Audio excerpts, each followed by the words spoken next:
And a series of short videos I'm going to be making about recommissioning my 1986 Rover SD1 Vandenplas EFI.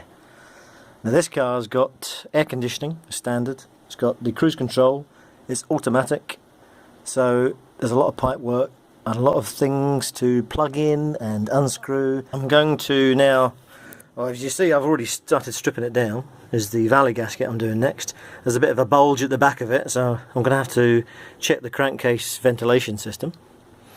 So I've still got a few things to disconnect. As you can see, we've got a power cut, so I'm actually working by the light of the phone. It's not ideal, but it's all I've got at the moment. But I've done so many of these, I could probably do them with my eyes shut anyway, so not to worry. Well, I hope you're going to enjoy it. It's going to be a bit of a journey to getting it started. I've got quite a few plans for it.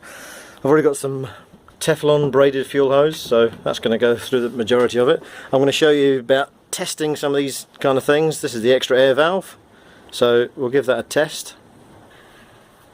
So all I've used on this actually is a 7/16, a 9/16 socket, a 1/2 inch socket, a bladed screwdriver, a Phillips screwdriver. I think that's about it. Oh, a number 6 Allen key that took off the plenum chamber bolts. As you can see, I like to screw the bolts back in once I've taken them out. Just small bolts like that, they're easy to get lost with the washers and that. So I'm just going to put those in place for now to keep them safe. But you know what it's like when you keep something safe, it usually goes missing because you can't remember where you put it.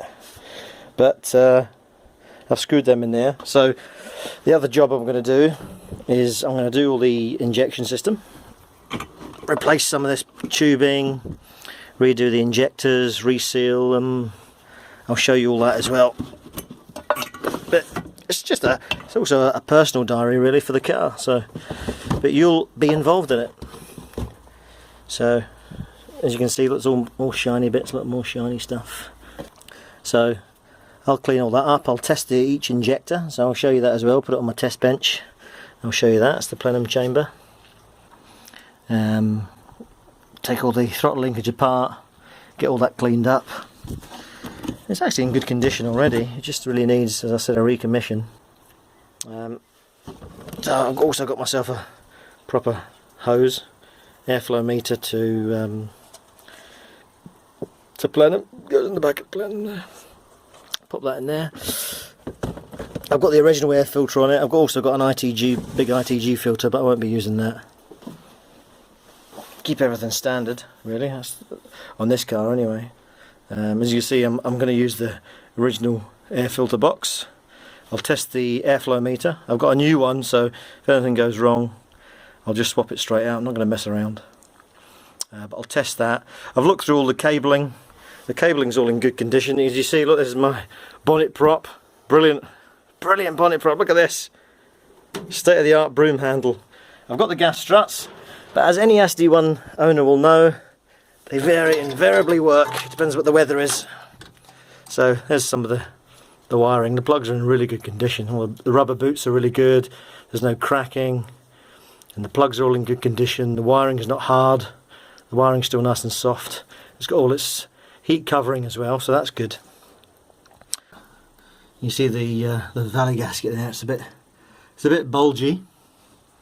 So I've still got a couple of pipes to take off there. I'll remove that one, and I'll give it a clean all down here, all in these ports. It's not too bad actually. I like to do things very methodically, so I took it apart from the top down, and I went through everything. I mean, you can, in quickness, or if you've got a customer's car, if you've got a business, you can just go straight to the bolts as quick as possible, take the plenum chamber off and go straight into the bolts, disconnect the cabling and everything. But I like to do things more methodically because I like to know what parts I need, and then I can make a note of things then. I'm not going to bore you with all the details of removing components. I mean, you know how to use a 13mm spanner and you know how a ratchet works, so I'm not going to start showing you all those kind of things, but you'll see it in each gradual change anyway. Automatic, of course, so you've got the pickup tube, which the tube for it was actually a little bit split, so it probably wasn't working to maximum efficiency anyway. That's the vacuum there, that's to do with the air conditioning. And these are all cruise control pipes. I've got a couple of new valve cover gaskets. The cork ones, yeah, I know. Oh, get the rubber ones, I know. But I've got the cork ones sitting on the shelf, so I'm going to use those for now. And if they don't leak, that's fine. If they do, I'll just change them. It's an easy job. 4 screws there, which I'll also replace with some nice Allen bolt ones. So we'll see how it goes, but you're going to come along with the journey with me and also see the video. I can't wait for that video to actually see it starting. That will be that'll be really good, and also might get some power back in the garage, so that will be really good actually. So I don't need to work with an LED. That'll be much better. That's just the bolts. That was the old plenum bolts. See, they're a little bit grotty, not too great. And that's for the trumpet housing, trumpet base.